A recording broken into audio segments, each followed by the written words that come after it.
नमस्कार, आप सभी कैसे हैं मेरे भाइयों। बहुत लोगों का, बहुत ही विद्यार्थियों का आज सपना जो कि पूरा हुआ है, आपके सामने आ चुकी है। यानी आरओ एआरओ की वैकेंसी आ चुकी है। तो मेरे भाई जितने लोग की ये जो एक कामना थी कि मेरे भाई की कब तक आ जाएगी आरओ एआरओ की वैकेंसी, तो आपके सामने अब आ चुकी है। तो देखो, जब आपके सामने जब आरओ एआरओ की वैकेंसी आ चुकी है तो आपको करना क्या है मेरे भाई, आपको तो बैठना है नहीं, तो आपको अभी से लग जाना है, क्योंकि इसमें जीएस और हिंदी का टर्म्स है। आपको सिलेबस बहुत लंबा है, इसका सिलेबस को कवर करना है। तो ये जान लो, अभी तक एग्जाम का भी कमिंग सून में है, एग्जाम का भी डेट नहीं दिया है, लेकिन अप्लाई के डेट आपके सामने दे चुका है। ठीक है, जैसा कि आप देख रहे हो कि यूपीपीसीएस ने आरओ एआरओ की वैकेंसी 2023 का जो कि न्यू वैकेंसी जो कि जारी कर दिया है। उसके बाद टोटल जो पोस्ट है लगभग 411 इसका पोस्ट है। 411 इसका क्या है, पोस्ट है। उसके बाद प्री और मेंस, इसमें दो चीज होते हैं, दो पेपर होते हैं, एक प्री होता है और एक मेंस होता है। ठीक है, प्री को आपको क्वालिफाई करना है, ठीक है, लेकिन जो हमें लड़ाई लड़ना है मेरे भाई ना, वो हमें मेंस में लड़ना है। किस में लड़ना है? मेंस में लड़ना है। ठीक है, मेंस में लड़ना है, ध्यान रखना। ठीक, और हम आपको संपूर्ण जानकारी देंगे, आरओ एआरओ की संपूर्ण जानकारी आपको देंगे हम, और बहुत ही तगड़ा तरीके से। और मैं बताऊंगा कि कैसे आरओ एआरओ की वैकेंसी को जो हमारे सामने आई है, कैसे एक पद को हासिल करना है। मैं आपको एकदम मूल मंत्र बताऊंगा, औषधि रामबाण की तरह एकदम दिमाग में धसा लेना। वो एकदम मूल मंत्र है, जो आप मेरे भाई अगर लग जाओगे तो मैं बताऊंगा कि आप एक पद तो आपका रखा ही हुआ है।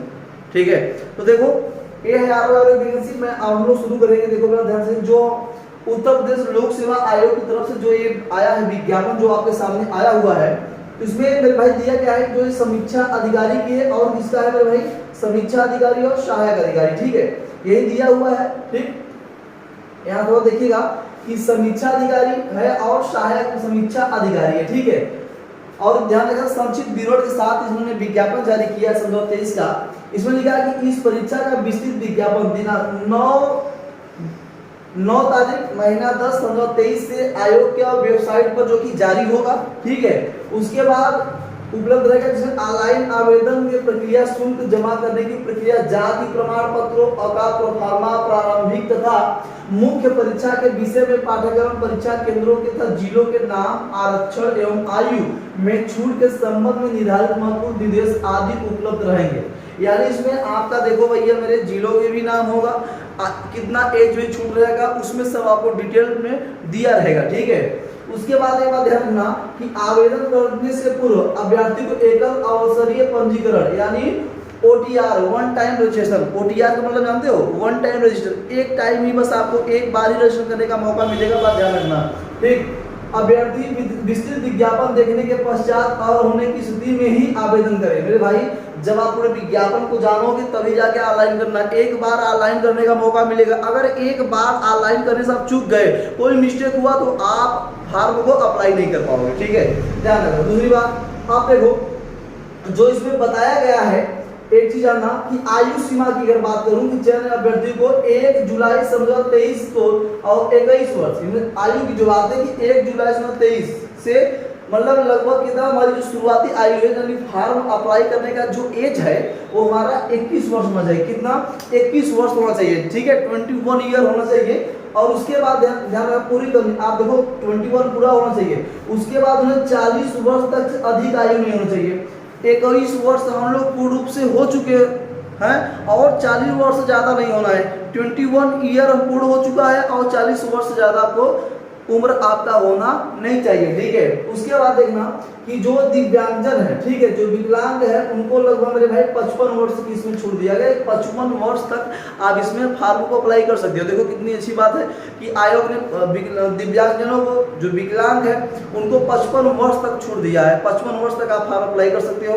और ऐसे नॉर्मली जो बात किया जाए तो 21 ईयर से 14 ईयर तक आपका बीच का एज है। ठीक है, आप आराम से, ठीक है, हमें लगता है कि सभी लोग हैं, अभी इंटर वाले भाई तो नहीं, जो ग्रेजुएशन कर रहे हैं उनके लिए तो ये नहीं है। ठीक है, देखो अब आगे की हम बात करें तो देखो मेरे भाई, एक ओटीआर वन टाइम रजिस्ट्रेशन होने का टाइम क्या है, 9/10/2023 की बात करूं। ठीक है, कल से बात करूं। और लास्ट जो होगा आपका क्या होगा मेरे भाई, लास्ट की बात किया जाए तो 9/11/2023 तक इसका लास्ट तिथि होगा। ठीक है, इसका लास्ट तिथि होगा। तो मैं अगला चीज आपको बताऊं कि यहाँ देखो, मैं पूरी बात बताना चाहता हूँ, एकदम लगे रहो कि एक तो है आरओ और दूसरा है एआरओ। ठीक है, आरओ मतलब होता है समीक्षा अधिकारी। क्या होता है? समीक्षा अधिकारी।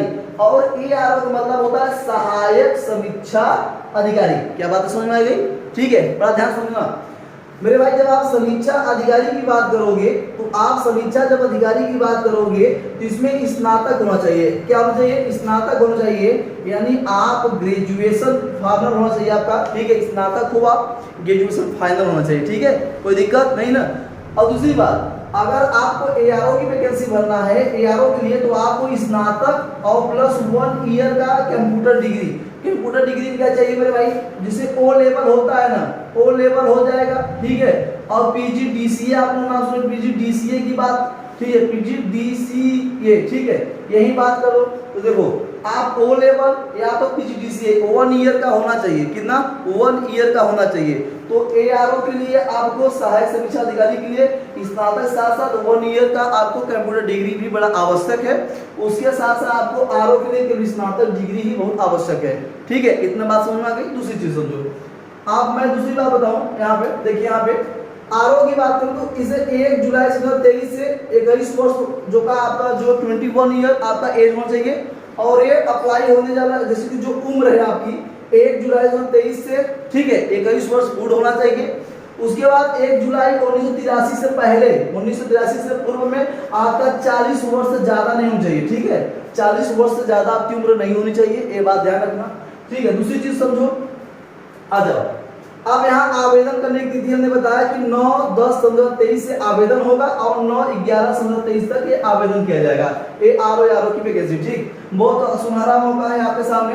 ठीक, दूसरी चीज समझो, इसमें विषय वस्तु क्या होंगे, आपके सब्जेक्ट क्या होंगे। सब्जेक्ट बड़ा आसान नहीं है, जो पढ़ेगा उसके लिए आसान है, जो नहीं पढ़ेगा उसके लिए तो बहुत ब्रह्मांड है। ठीक है, महासागर है, जो भी समझो। ठीक, इसमें विषय वस्तु क्या है? इसमें प्री और मेंस की मैंने बात, देखो ये प्री है। क्या है आपका प्री? इसमें केवल क्वालिफाई करना है आपको। ठीक है, तो देखो इसमें प्री में क्या है। पहले तो देखो सामान्य अध्ययन। सामान्य अध्ययन की बात करूं तो मेरे भाई सामान्य अध्ययन आपका 140 प्रश्न होंगे। इसमें कितना होगा? पहला में 140 प्रश्न होंगे। ठीक है, और आपको समय कितना मिलेगा सर? 120 मिनट का समय मिलेगा। ठीक है, यानी 2 घंटे का आपको समय मिलेगा।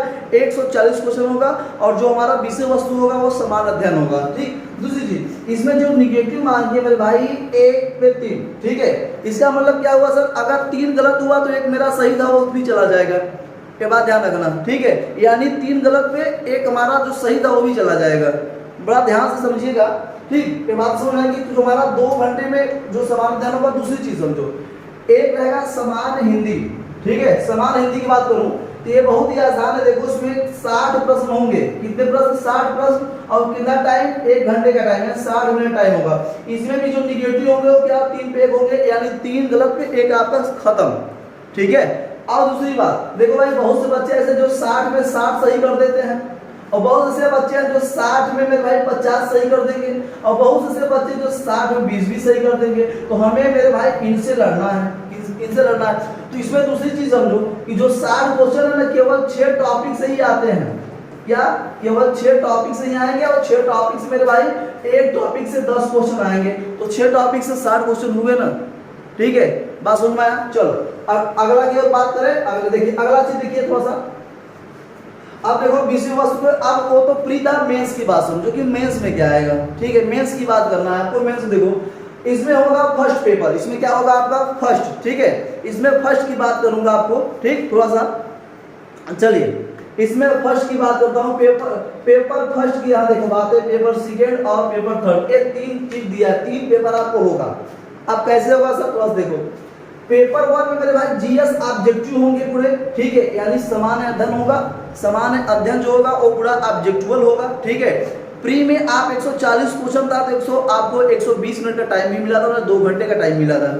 लेकिन इसमें देखो आपका क्वेश्चन होगा 120। कितना होगा क्वेश्चन में भाई? 120। ठीक है, क्वेश्चन 120, तो सर अंक कितने होंगे? ये भी 120 होंगे।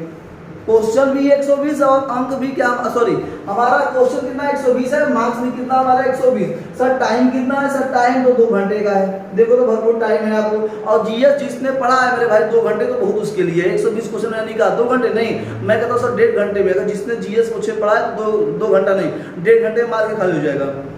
ठीक है, कोई दिक्कत नहीं है। चलो अब देखो ये तो पेपर फर्स्ट की बात हो गई, पेपर आप सेकंड की बात करता हूँ मेरे भाई। सेकंड एक खंड 1 और खंड 2 है क्या, ठीक है, इसके बारे में विस्तार तरीके से मैं अगले वीडियो में आपको बताऊंगा। जब एक प्रैक्टिस सेट हमारा जो कि आगे चलने लगेगा तो खंड 1 और खंड 2 के बारे में आपको विशेष चर्चा की जाएगी, ठीक है। दूसरी चीज समझो, पेपर थर्ड के बारे में आपको बताऊं, इसमें निबंध होगी और निबंध कैसे होगा सर, 3 निबंध निकला होगा। और इसमें सबसे महत्वपूर्ण ये है कि आपकी जो राइटिंग होनी चाहिए वो जबरा होना चाहिए, एकदम जबरदस्त वाली राइटिंग भी होनी चाहिए, ठीक है। और जो निबंध में दिया हो वही चीज परफेक्ट लिखना चाहिए। ये नहीं कि मैं मुझे दे दिया कि भारत के प्रधानमंत्री के बारे में लिखो तो मैं राष्ट्रपति के बारे में लिख दूं, ऐसी बात नहीं है, ठीक है। जिसके बारे में आपने पॉपुलेशन के बारे में लिख लिया, यहाँ भारत की जनसंख्या विस्फोट के बारे में दे दिया, उसके बाद यहाँ प्रदूषण के बारे में दे दिया, गंगा योजना के बारे में दे दिया, ठीक है, शुद्धता के बारे में दे दिया, एजुकेशन के बारे में दे दिया, तो जिसके बारे में दिया होगा ना आप उसी के बारे में डिक्टो लिखेंगे, ठीक है। वही लिखिए जो सबसे अलग हो और सबसे बेस्ट हो, तभी तो क्वालिफाई होगे। प्री में आपको क्या करना है, क्योंकि क्वालिफाई और मेंस में क्या करना है, मेंस की लड़ाई है, प्री में क्वालिफाई करो, मेंस में टकराओ, ठीक है। देखो इसमें निबंध 3 होंगे, हिंदी होगा, अंग्रेजी मेरे भाई एक और होगा, उर्दू भी होगा। इसमें आप देखो तीनों भाषाओं में से एक भाषा को चूज कर सकते हो। आप जिस क्षेत्र से होगे तो आप उर्दू, हिंदी या अंग्रेजी तीनों भाषाओं से एक लैंग्वेज को आप चूज कर सकते हो। बात समझ आ गई, कोई दिक्कत नहीं ना। तो एक चीज हमारा देखो सिस्टम था पूरा, मतलब आर की सभी सिस्टम आपको बता दिया, सभी सिलेबस आपको। आप देखो तैयारी क्या करना है। अगला चीज देखो आपको करना क्या है मेरे भाई, देखो भाई थोड़ा सा इधर देखिएगा, ठीक है। चलिए आपको करना क्या है तैयारी में, सब तैयारी में क्या आएगा, देखो सबसे अच्छी बात है जान लो कि देखो आपको पढ़ना क्या है सर, भूगोल। क्या पढ़ना है सर, भूगोल पढ़ना है, ठीक है। और उसके बाद सर इतिहास ले लो सर, इतिहास ले लो। और इतिहास में क्या करेंगे सर, इतिहास में तो आपका एशियंट, मेडुअल एंड मॉडर्न तीनों होंगे, ठीक है। उसके साथ साथ सर क्या करना है आपको सर, आपको साइंस भी पढ़ना है। क्या पढ़ना है सर, जिसे हम लोग क्या कहते हैं सर, विज्ञान के नाम देते हैं, ठीक है। साइंस भी पढ़ना है। उसके बाद सर उसे क्या करना है सर, पर्यावरण भी पढ़ना है, ठीक है, पर्यावरण भी पढ़ना है। उसके बाद आपको यूपी स्पेशल भी पढ़ना है, ठीक है, यूपी स्पेशल भी आपको पढ़ना है, भूगोल, इतिहास। और उसके बाद सर क्या पढ़ना है सर, उसके बाद तो आपको पॉलिटिकल भी पढ़ना है, ठीक है, पॉलिटिकल भी आपको पढ़ना है, ठीक है। पॉलिटिकल भी कम नहीं है, बहुत ज्यादा है, ठीक। तो ये देखो आपको जीएस सब्जेक्ट सभी लगभग पढ़ना है मिलाकर, ठीक, सभी पढ़ना है आपको मिलाकर। तो मेरे भाई आप तैयारी तभी कर, जैसे आप कभी इसमें भिड़िएगा जब आपका ये सब मजबूत हो। अब मजबूत होने के लिए मैं आपको बता दूं कि आपका जल्द ही आर की जो कि बैच जल्द ही लागू होने वाला है। उसमें जो कि आपका साइंस, जीएस और हिंदी तीनों जो चलेगा, देखो साइंस अलग चलेगा, जीएस के अंतर्गत अलग समान अध्ययन चलेगा, ठीक है, और हिंदी अलग चलेगा। तो मैं आपको बताऊं जल्द ही लॉन्च होने वाली है बैच आर की, मेरे साथ बने रहिए। जितने भी आपके मित्र सबको बताओ मेरे भाई, मैं बताता हूं कि सभी प्रैक्टिस से प्रीवियस ईयर से लेकर न्यू प्रैक्टिस सभी कराए जाएंगे, ठीक है, उसके अनुसार से। तो आप मेरे साथ बने रहिए, जल्द ही मैं लॉन्च करने वाला हूं, आपको इन्फॉर्म कर दिया जाएगा, ठीक। तो अब आते समझ में आ गई। तो मेरे भाई ये था आर की, ठीक है। तो बस आज के लिए इतना ही मेरे भाई।